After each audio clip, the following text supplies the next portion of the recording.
going on in Ukraine is support for Bashar al-Assad in Syria, and then the Russian meddling in the U.S. election. The two had talked several times over the telephone, but face-to-face is always different in terms of setting the tone for the relationship going forward. And President Trump has come out of several bilateral meetings saying, you know, we had very good talks, and, you know, looking at what happened with President Xi in Mar-a-Lago, we had very good talks, and they established a sort of a friendship. We don't know if that's going to happen this time around or if it's appropriate for President Trump to have a, quote, friendship with Vladimir Putin, but the president did sound an optimistic note as they were sitting down together. Listen here.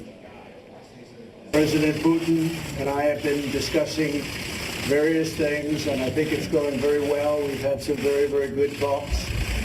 We're going to have a talk now, and obviously that will continue. But we look forward to a lot of very positive things happening for Russia, for the United States, and for everybody concerned. And it's an honor to be with you. Thank you. Thank you. For his part, Vladimir Putin appeared to be a little more subdued than we have seen him in previous meetings with U.S. presidents. He had both elbows on the arms of the chair, slumping just a little bit, not a particularly aggressive posture. Of course, what goes on behind closed doors can be completely different than what goes on in the public setting. And there's no question that Vladimir Putin will be absolutely ready to meet with President Trump and Secretary Tillerson. And Putin sounding somewhat optimistic, cordial as well, very diplomatic going into this bilateral meeting, saying through a translator, quote, "Your Excellency, Mr. President, we spoke over the phone with you several times before on very important bilateral and international issues. While the phone conversation is never enough if we want to have positive development through bilaterals and be able to resolve most acute international problems, definitely we need personal meetings. And I'm delighted to be able to meet you personally, Mr. President, and I hope, as you have said, our meeting will yield positive results." It is possible, Molly, for something to come of this that's positive. They could have an agreement on Syria in terms of deconfliction channels between the United States and the Russian military. There could be an agreement to fight ISIS. There could be some agreement on North Korea. It's interesting, though, that while this is the president's first sit-down with Vladimir Putin, his Secretary of State, who is also in the room, knows him very well. Rex Tillerson is used to dealing with Vladimir Putin, so he is an invaluable asset to have there at the president's side. But, you know, Putin can be somewhat different than he initially appears. Remember, I was at that summit in 2001 in Slovenia between President George W. Bush and Putin, where Bush famously said, "I looked into his eyes and I saw his soul." I think if President Bush had a do-over on that statement, he would probably take it. So I think the President Trump's going into this knowing what a slippery character Putin can be here. And we can only hope for the sake of the nation that he went into this with his eyes wide open. Molly? Yeah, and we're looking forward to those readouts from this meeting and your further insights later on this afternoon. Thank you, John Roberts, following all of the geopolitical universe today. We appreciate it. All right, so who has the most to gain from today's first sit-down between the two leaders, or the most to lose for that matter? The handshake, apparently quite cordial, seen around the world as Presidents Trump and Putin meet for the first time. Now, there's plenty on the agenda for these two leaders to discuss, with Mr. Trump calling Russia out on several issues during his appearance in Poland yesterday. We urge Russia to cease its destabilizing activities in Ukraine and elsewhere, and its support for hostile regimes, including Syria and Iran, and to instead join the community of responsible nations in our fight against common enemies and in defense of civilization itself. Let's bring in Glenn Hall, U.S. News editor for the Wall Street Journal. Yeah, the Russians annexed Crimea. They are making mischief in Ukraine to this day. They're believed to have shot down that Malaysian airliner. All kinds of things that President Trump could press his Russian counterpart on. But if they don't come away with some big agreement on some score, do the Russians wind up looking like they won here? Well, I think there's maybe too much expectation of what they can accomplish in 45 minutes or an hour, right? If you think about back in time when Reagan had his first meeting with Gorbachev, that was a 2-day summit, and they still didn't accomplish very much. It was sort of a ground-setting meeting, and I think that's more what we're getting here. They may touch on these issues and start to feel each other out in terms of how they're going to negotiate them, but it's hard to say that we're going to have a big, decree today. Kind of interesting because this is kind of a sideline meeting. It's supposed to be a sideline meeting to the G20 summit, but it is overshadowing the summit, really, in terms of the news coverage. In a lot of ways, yes. And, you're talking about the two biggest superpowers. So it does make sense that what they are doing and how they are navigating their relationship is going to be a big global topic. It's been said that if they don't, come to some big agreement on Syria or something, whatever, that President Putin can go back home to the Russians, where he is a master at manipulating the press and planting stories that storylines that he likes. And he can say, look, President Trump is weak. He's hamstrung by investigations at home and internal politics, and therefore we couldn't do much. Yeah, well, the flip side for President Trump is also that there may be criticism of him if they come back with some agreement on some of those topics, but he doesn't raise the issue of Russian involvement in the U.S. election, because that's what so many congressmen and the media are focusing on right now. Right, because people in this country want to see him being tough with Putin on that very issue. Yes, on that issue and all of the others. These are a lot of big, important issues to tackle. The relationship in terms of the combat in Syria and all of these other things where we're talking about major global conflict. So there's a lot to address, but so much emphasis on that one topic, it's hard to see what will come out. Well, the President Trump said, we have a lot of issues to discuss in that initial on-camera sit-down.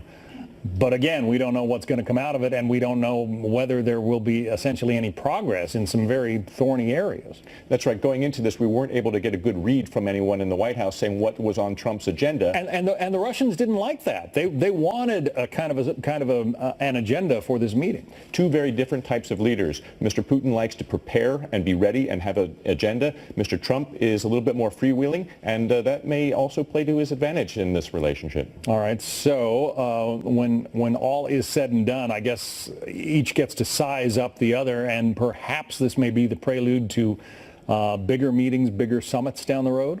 That is typically what you should expect, right? That's how it worked with Reagan. That's how it worked with Obama and others. So there's a scene setting and a relationship setting, and then you can get down to serious business down the road. Glenn Hall, Wall Street Journal. It's going to be a fascinating day. We'll be reading your stuff. Thanks, Glenn. Molly. This just in, Republican leadership admitting for the first time they may not be able to fulfill their campaign promise to repeal and replace Obamacare, and may have to settle for fixing it instead, as one of the biggest obstacles remains fierce opposition from the conservative wing of the party. It's been messy. It's been bumpy. I am not certain we'll get it done. I hope we will. I believe we will. Very interesting development. Garrett Tenney joins us live from Washington with more. Garrett. Molly, Senate leadership has been working over the holiday recess to see what changes they can make to the current health care bill and to see if those changes will be enough to get at least 50 Republicans to support it.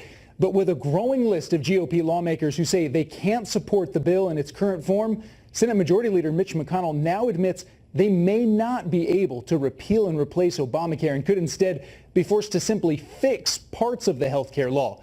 At a Rotary Club lunch in southern Kentucky yesterday, the Associated Press reports McConnell was asked if he envisioned needing bipartisan cooperation to replace Obamacare. He answered, "If my side is unable to agree on an adequate replacement, then some kind of action with regard to the private health insurance market must occur.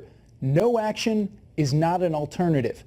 Now, Republicans would be limited in the fixes they could make to Obamacare, though, because that likely could not be done using sequestration, meaning any vote would need 60 votes to pass, and it would force Republicans to work with Democrats, and that's really the result that Democrats have been hoping for all along.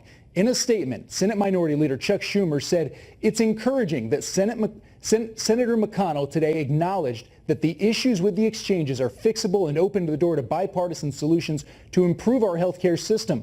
As we've said time and time again, Democrats are eager to work with Republicans to stabilize the markets and improve the law. Right now, though, Senate leadership still plans to introduce a revised version of the GOP health care bill sometime next week, and their hope is that the possibility of Republicans not actually repealing and replacing Obamacare will help to bring some senators to the table. Molly? It will be fascinating to see the political fallout from this one and to hear from the constituents as to what they think. Garrett Tenney from Washington, thank you. You got it. Well, the trial of one of 3 men accused of raping and killing 19-year-old nursing student Holly Bobo back in 2011, that trial is postponed now. Details on the newly discovered evidence next. Plus, with hurricane season in full swing, we take a look back at the deadliest natural disaster in U.S. history. And a high-stakes meeting today between President Trump and Vladimir Putin, why our guest says it is the most important 35 minutes of the president's entire trip. Right, new information on some crime stories we're watching. A Georgia woman accused of killing 4 of her young children and their father smiled and gave a thumbs up to reporters at her first court hearing today, posing for the cameras. She told the judge she doesn't want a lawyer, saying her attorney is the people and her faith. Police say Isabel Martinez called 911 after fatally stabbing her family. A 5th child was seriously injured.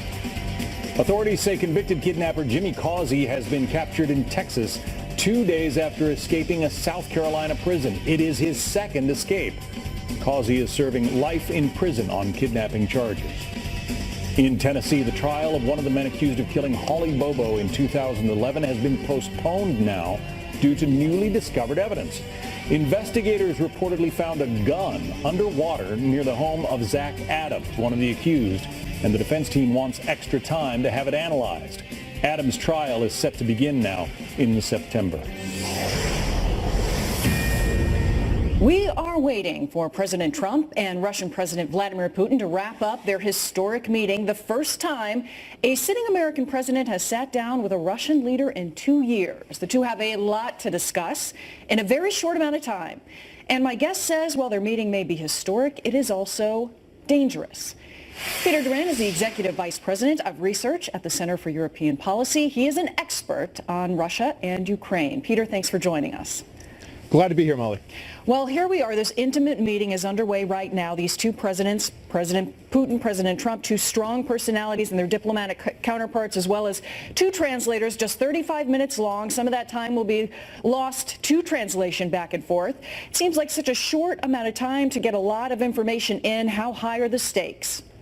Well, it is a short time, but it is also the most important time of the president's trip in Europe. First meetings between any U.S. and Russian president are always historic, but they're also where the mistakes can happen. Bush and Obama both terribly misread Putin at their first meeting. Khrushchev misread Kennedy. First meetings between presidents have a high stakes, but they're also incredibly risky. So what's happening right now is that both world leaders are taking the measure of each other. We'll see what comes from that meeting. Now, we don't have a lot of insight into exactly what will be discussed. The president speaking just before going behind closed doors, saying various was the way he had phrased it. They have a lot of ground to cover, potentially Syria being among the most important topics. What do you think we'll see in the readouts following? Kind of various interpretations of how things went? Well, context is king here. Let's not forget that the president inherited an upside-down relationship with Russia because he inherited what occurred in the previous administration. It was President Obama who sent the secret letter to the Kremlin, who started the failed reset, and who created the conditions that have turned U.S.-Russian relations upside down. The big goal here for the president is to turn them right side up, and it begins with this first meeting. Certainly, 35 minutes is not a lot of time, but let's not forget the president has thrown down the gauntlet on North Korea, on ISIS, and on finding a solution to the ongoing conflict in Ukraine.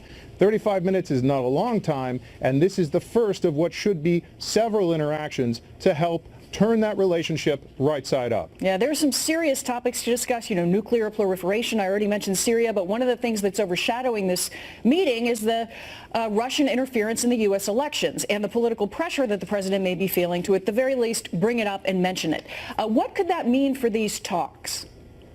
Well, I think the president was pretty clear on how he assesses the geostrategic situation. He let us know during his public statements yesterday in Warsaw, speeches that were very well received. Again, 35 minutes is a very short time in which to have a meeting. I don't have a lot of expectations for major breakthroughs. Right now, we've seen the handshake seen around the world, and that is a first start, and both sides can hope that we find a positive outcome in as I said, turning this upside-down relationship with Russia right side up. It will be really up to Putin as to how he wants to make the next move. The handshake did seem fairly warm there to kick things off. Where is the common ground? Both sides would like to come out of this saying that there was some sort of victory, I would think. That's true, but it's also important to remember that victory does not necessarily mean normalization. At the end of the day, there is a long, hard slog that the United States and Russia have ahead of them in order to turn their relationship right side up. The conditions are bad right now. We have an ongoing conflict in Ukraine. We have questions over ISIS and Assad's future in Syria. There is a lot of work that needs to be done, and at the end of the day, a handshake does not mean normalization. Normalization in relations comes at the end of a long process, not at the beginning. And it will be fascinating to see these readouts later on today. Peter Duran, thank you for your insights. Thank you for having me. A disturbance on board a Delta flight forces a quick return to the Seattle airport last night. What witnesses say happened in first class and why the FBI is getting involved. Plus, President Trump slamming the mainstream media even while he's overseas for the G20 summit. We'll take it up with our media panel straight ahead. They have been fake news for a long time. They've been covering me in a very dishonest way. A Delta Airlines flight forced to return to Seattle's airport after a disturbance on board. The FBI says the plane was bound for Beijing last night when a 23-year-old first-class passenger assaulted a flight attendant. Other passengers helping to restrain that man. The flight attendant and another person were hurt and were taken to the hospital. The FBI says the man will be at federal court today, but does not appear to be a threat to national security. The flight to Beijing took off once again late last night. President Trump not letting up on his criticism of the mainstream media while he's overseas for the G20 summit. The president just this morning tweeting, "I will represent our country well and fight for its interests. Fake news media will never cover me accurately, but who cares? We will make America great again." Mr. Trump also taking a dig at what he calls fake news during a news conference with Poland's president. What we want to see in the United States is honest, beautiful, free, but honest press. We want to see fair press. I think it's a very important thing. We don't want fake news. And by the way, not everybody is fake news, but we don't want fake news. Bad thing, very bad for our country. Let's bring in our media panel today. Judith Miller is a Pulitzer Prize-winning investigative reporter, author, and Fox News contributor. Joe Concha joins us as well, media reporter for The Hill.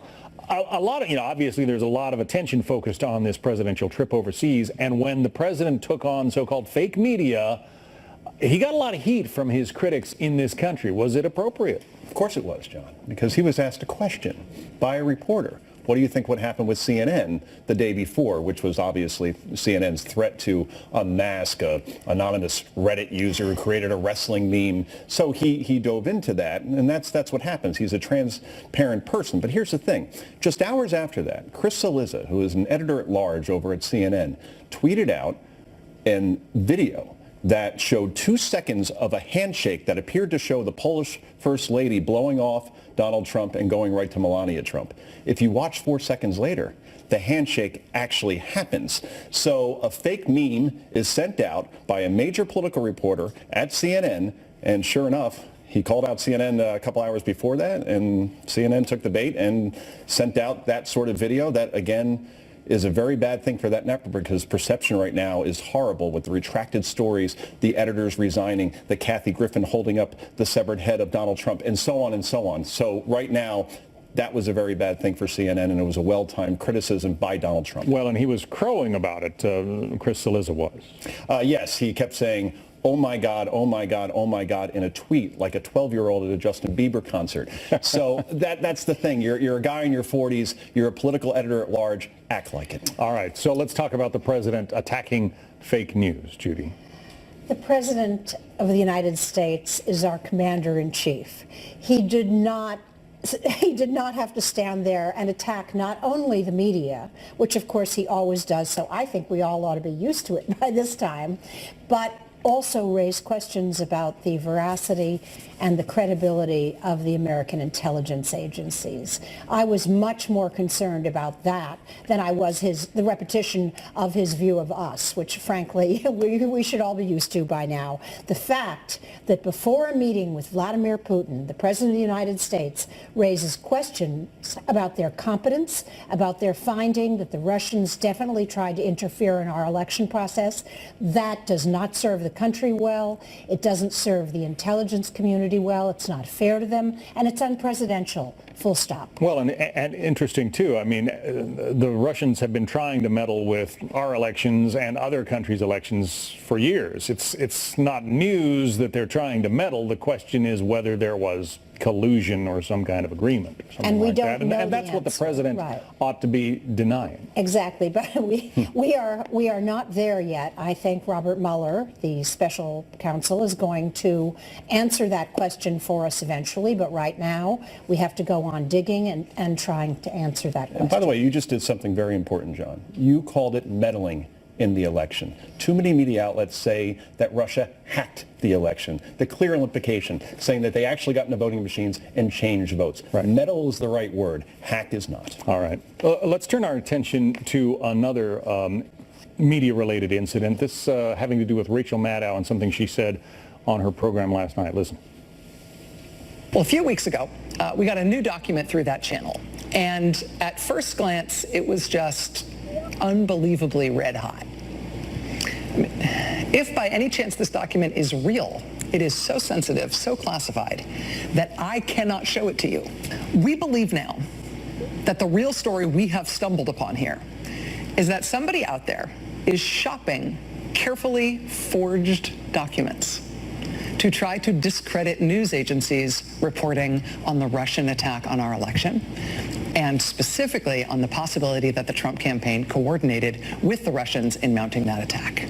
All right, so she's saying that she received a document that looks official, looks like, essentially it sounds like, it looks like it says the Russians colluded with the Trump campaign to alter the election. She says it's fake, and she's warning journalists out there. And she should warn us, because there seems to be a concerted campaign to put out information to discredit the American media. Now, we do a fair amount of that ourselves unintentionally. Well, and you were just occasionally. talking about it. Exactly. But the fact of the matter is, I think it's in the interests of people who want to discredit us to put out this stuff. And what Rachel Maddow did last night, and I watched her first segment in which this appeared, and the fact that it was the first segment suggests how important she thought it was. And I was very convinced that she was referring to a real phony document that her network got that was put out there by somebody that wanted to discredit MSNBC. It's in great contrast to what happened in March when she said she had President Trump's tax returns. And then the next day said, implied without evidence, that Donald Trump actually probably leaked those documents without evidence. So this was much more careful. And we bash the media all the time, and they should be bashed through the election and after.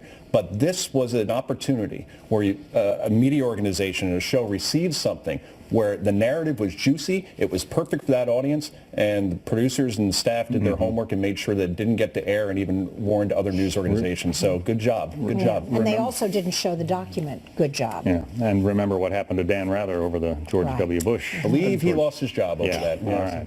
Joe Concha, Judy Miller, thank you both. Thanks, Thank you, John. Molly. A historic meeting today in Germany with the long-awaited sit-down between President Trump and Russian President Vladimir Putin. And while the stakes are high, so are the risks. Plus, what began as a beautiful day like this one ended as the worst natural disaster in U.S. history, with 10 to 12,000 Americans dead. I'll take you there coming up.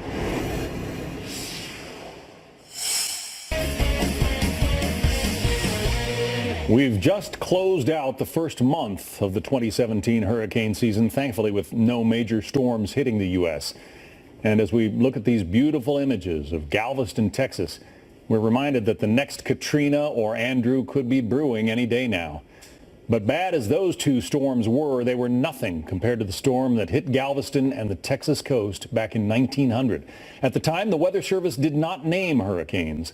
But even without a name, the Great Storm will never be forgotten.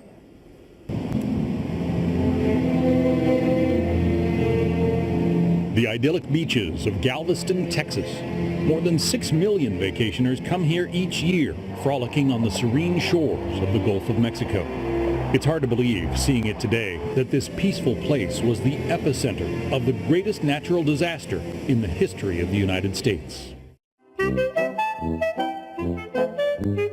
It was 1900, and Galveston was thriving. The largest city in all of Texas, a booming population, building fortunes from Galveston's busy commercial port, shipping cotton and receiving goods from Europe. Galveston was on an incredible growth pattern. It was, without a doubt, the Queen City of the Gulf. It rightfully earned that title. September 8th, 1900 began as a day a lot like this one, with clear skies and calm seas.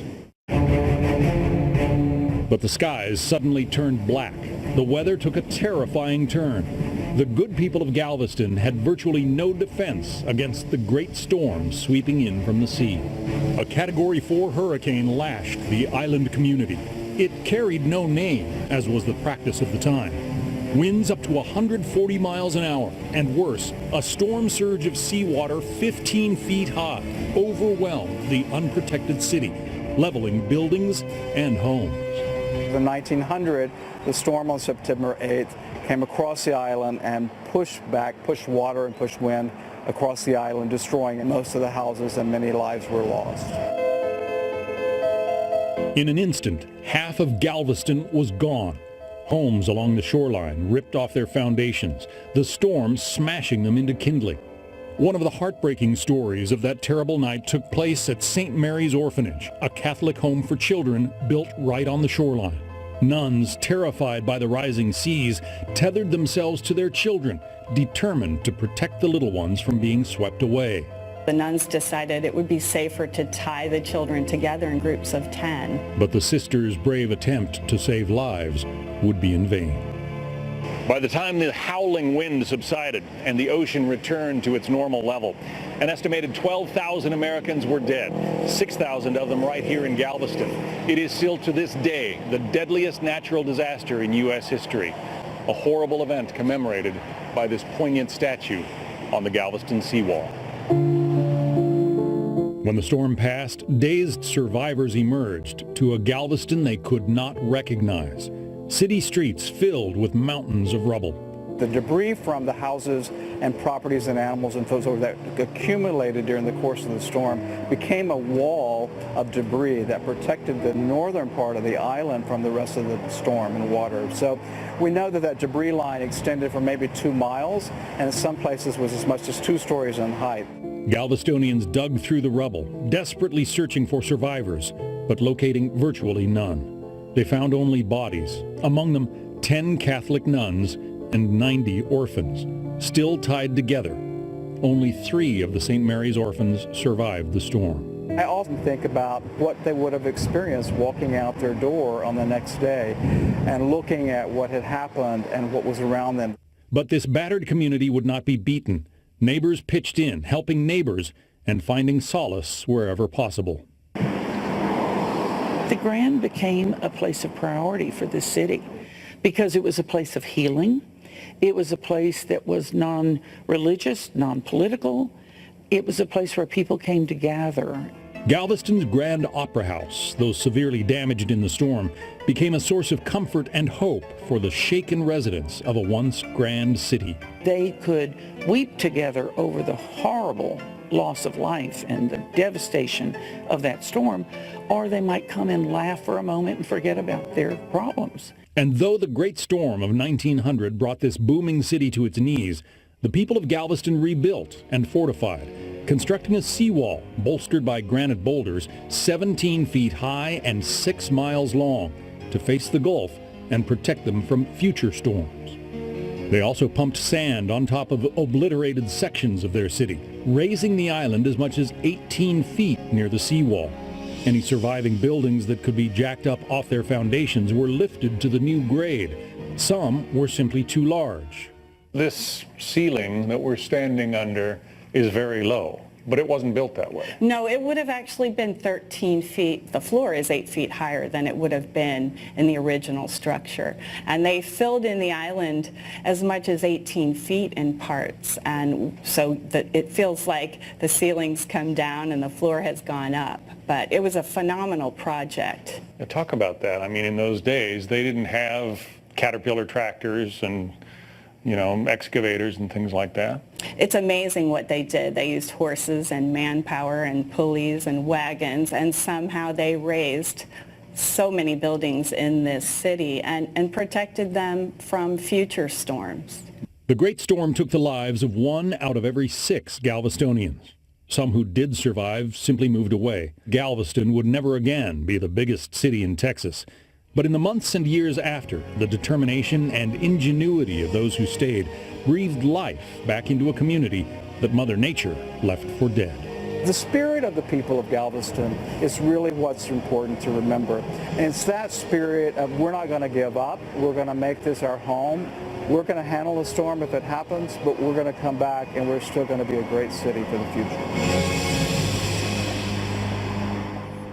Hard to believe, 10,000 to 12,000 people died in that storm. And even here in New York, they had fundraisers. There was a big fundraiser at the Waldorf thrown by William Randolph Hearst, the newspaper man, and the keynote speaker, a guy named Samuel Clemens, Mark Twain. They raised $50,000 to help with the rebuilding of Galveston, which in those days was a huge amount of money. Well, that was a beautifully done story. The historic photos were incredible.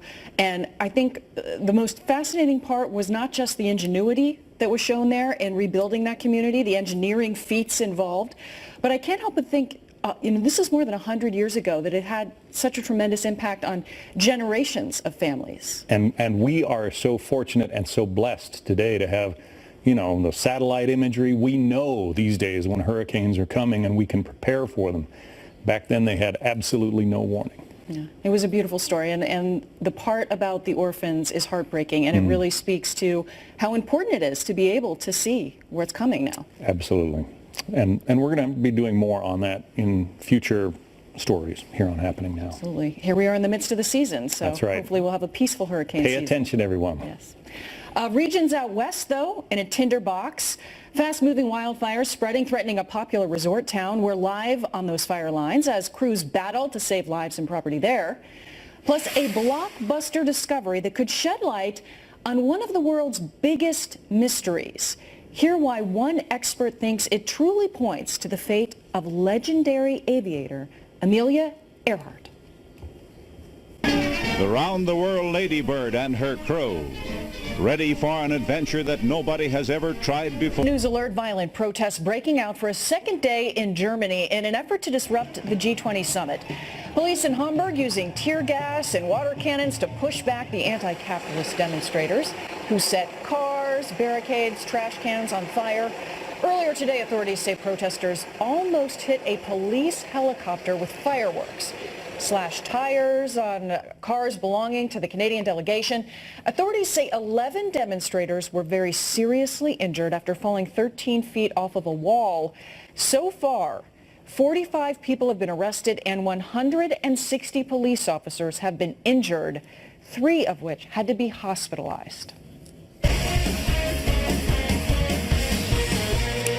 A brand new clue surfaces from the deep well of history in one of the world's most tantalizing mysteries, the disappearance of aviator Amelia Earhart over the Pacific Ocean in 1937. Out to circle the Earth at the latitude of the equator, and that's the Earth's greatest circle. The plane has extra tanks filled to capacity with gas, for the hops will be long. The tricky task on a long-distance flight, the takeoff with a heavily loaded plane, a long run on the ground, a slow rise into the air. Now a photo has turned up taken 80 years ago in the Marshall Islands.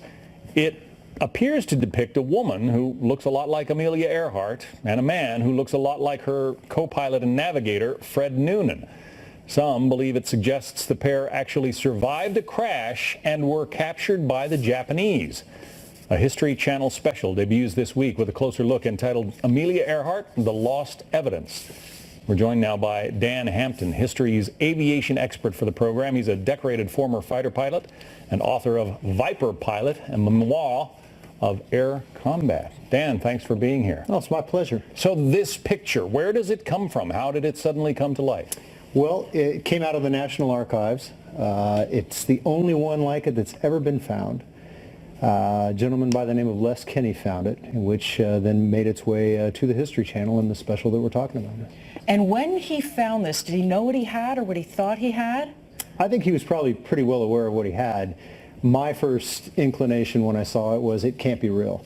But then when we had it authenticated by the FBI and they showed me how, it had matched to these two people, I became more and more convinced. The facial recognition software was employed here. Tell us about that. Absolutely. And then if you look real closely at a blow-up of Fred Noonan's face, it appears that he has a bandage on it, which sort of jives with the data on the fact that he'd been injured both on the forehead and then on the knees. But the woman who is sitting down there on the right center of the screen, it's just her back. How do you know that that might be Amelia Earhart? Maybe a little cut of the jaw there. She had such distinctive features. Yes, and she was a swimmer, and they'd had a picture of her sitting by the side of a pool taken a few years earlier, and the pose, the posture is all the same. And then again, without getting too technical, they went into all the dimensions and everything else and got a match on it that was sufficient for the FBI to say, yep, this is true.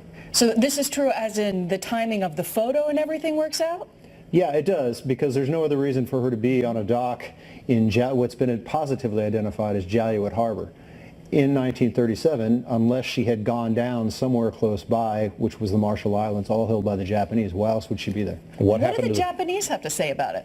Well, they're not saying anything. And again, the records are kind of skosh in Japan, obviously. A lot was destroyed when the war ended, and it's not really in their best interest to come forward, but we keep hoping that somebody will. Maybe there's a letter or photograph sent home. Somebody's got some other information that we'll see. And what happened to their aircraft? Their aircraft was, and again, I can just speak to what happened to get them to Jalluit. I'm positive that that's her, Fred Noonan, and the airplane are all there in Jalluit Harbor. What happens after that is still supposition and is being investigated, but I think they all ended up in Saipan, and the airplane was destroyed towards the end of the war. And what happened to those two? Well, we hope to have part two of this. Because there is something under a tarp that appears on the right, being towed behind that boat. Yep, absolutely. Fascinating stuff. Dan Hampton, thanks for joining us. Amelia Earhart, The Lost Evidence. Check your local listings for that. Should be fascinating. We appreciate it. No, my pleasure. Well, cruise out west hoping for a break from Mother Nature. Coming up next.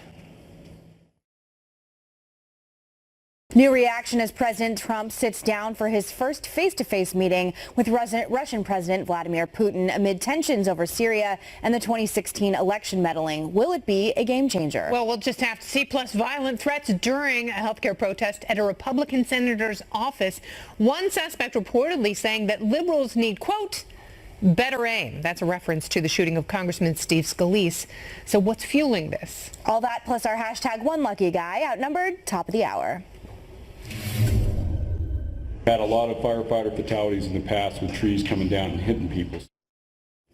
Firefighters battling dozens of wildfires in the western states this week as high winds and hot, dry conditions fuel those flames. Leaders in one community now issuing mandatory evacuation orders as a massive fire inches closer to their town. Alicia Cunha is live from Breckenridge, Colorado, with more on that. Hi, Molly here, and we're here at a middle school here near Breckenridge in Frisco, Colorado, and the last report, there were 85 acres that had burned. That may not sound like a lot of acreage, but the real danger here is proximity, because about 1.5 miles from that fire is a subdivision that is evacuated right now. You go 2 miles, you're at the Breckenridge Ski Resort. Beyond that is the town of Breckenridge itself. 450 homes are under mandatory evacuation in that subdivision I just mentioned, and and even more are on pre-evac orders. This morning, this became what's known as a Type 1 incident, which one local official says means the Navy SEALs of firefighters have now taken over the fight. One thing that continues to be a menace, drones. Basically, we need everyone to keep their drones at home. So please don't fly drones in the area. And the real deal is if a drone is flying in the area, we cannot fly our fire management aircraft in the area. There are currently 39 large fires burning in 11 states. Super hot summer temps making conditions even worse.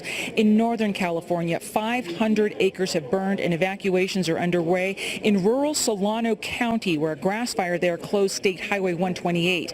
In Northern Nevada, shifting winds pushed a wildfire there toward a team of firefighters. The Truckee Meadows fire chief said fortunately no one was injured. More than 500 people have been evacuated as fuel made up of grass and brush that was dried out made that fire move quickly. We'll have an update here on containment. At last report, it was at 7%. Molly? Right, Alicia Cunha keeping an eye on that precarious situation. We appreciate it. Right. New next hour on Happening Now. More and more U.S. factories are turning to robotics to compete with cheap foreign labor, but it's opening up a whole new world for American workers. Molly and I are back in an hour. Outnumbered starts now.